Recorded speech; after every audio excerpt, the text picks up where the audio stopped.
नमस्कार. प्राध्यापक डॉक्टर सुरेश मेणे लिखित मनाचे श्लोक अध्यात्माची पाऊलवाट या पुस्तकाचे क्रमशः वाचन. आजचा भाग.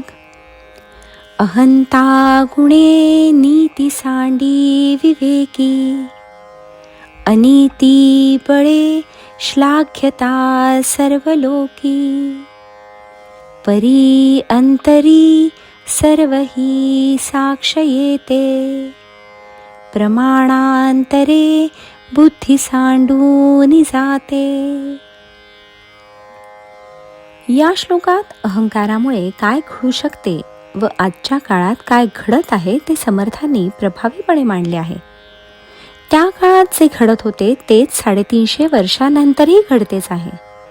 यावरून समर्थांची दूरदृष्टी आपल्या लक्षात येते. आजही हा श्लोक आजच्या परिस्थितीवरचे उत्तम भाष्य ठरावा. समर्थ म्हणतात, अहंकारामुळे माणूस सत्सत विवेक बुद्धीची कास सोडून देतो व अनितीने वागायला सुरुवात करतो. एकदा का तुम्ही सत्सत विवेक बुद्धी गमावली की साहजिकच आपले वागणे नीतिशास्त्रानुसार राहत नाही.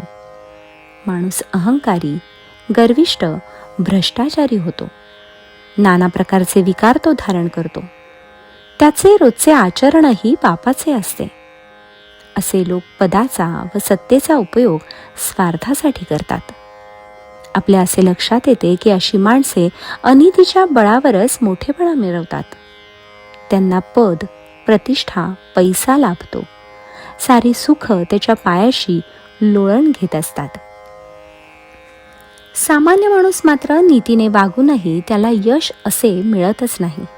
उलट त्याला अपयश येते, निराशा येते. जेथे जेथे जातो तेथे त्याला अनितीचा, भ्रष्टाचारी माणसाचा उदो उदो होताना दिसतो.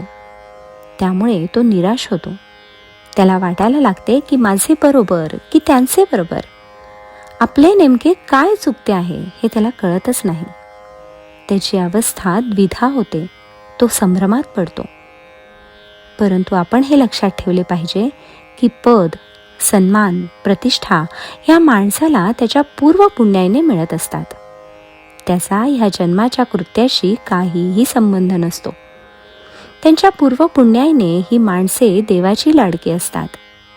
देव त्यांना विशेष झुकते माप देत असतो व या जन्मात त्यांची परीक्षा घेत असतो की त्याला जे आपण भरपूर झुकतं माप दिलं त्याचा उपयोग तो नेमका कशासाठी करतो आहे. लोकांच्या कल्याणासाठी की स्वार्थासाठी, सदाचरणासाठी की दुराचरणासाठी. ह्या जन्माच्या कर्तृत्वावरच त्याचा पुढचा जन्म ठरणार असतो. अशा माणसांची बुद्धी भ्रष्ट झालेलीच असते. परंतु अधूनमधून त्यांनाही आपली चूक लक्षात येते. कारण माणसाने वरवर कितीही देखावा केला तरी त्याचे अंतःकरण त्याला बरोबर सांगत असते की तुझी वागणूक बरोबर आहे की चूक आहे. समर्थ म्हणतात, परी अंतरी सर्वही साक्षयते. पुढे म्हणतात, प्रमाणांतरे बुद्धी सांडून जाते. याचे कारण बुद्धीला अहंकाराचा वेढा पडल्यावरच सत्सत विवेक बुद्धी तेथेच राहत नाही. त्याऐवजी त्याच्या बुद्धीचे दुर्बुद्धीत रूपांतर झालेले असते. त्यामुळे त्याला सांगूनही त्याचा काहीही उपयोग होणार नसतो. बुद्धी भ्रष्ट झाली तिथे कोण काय करणार. परंतु केव्हा तरी त्याचा हा बुरखा फाटतो. सत्य जगासमोर येतेच व त्याची सारी इज्जत धुळीला मिळते. हे केव्हा तरी होणार असतेच हे नक्की. म्हणून प्रत्येकाने अहंकार टाकून देऊन नीती व सदाचार सोडू नये असे समर्थांनी सांगितले आहे. जय जय रघुवीर समर्थ.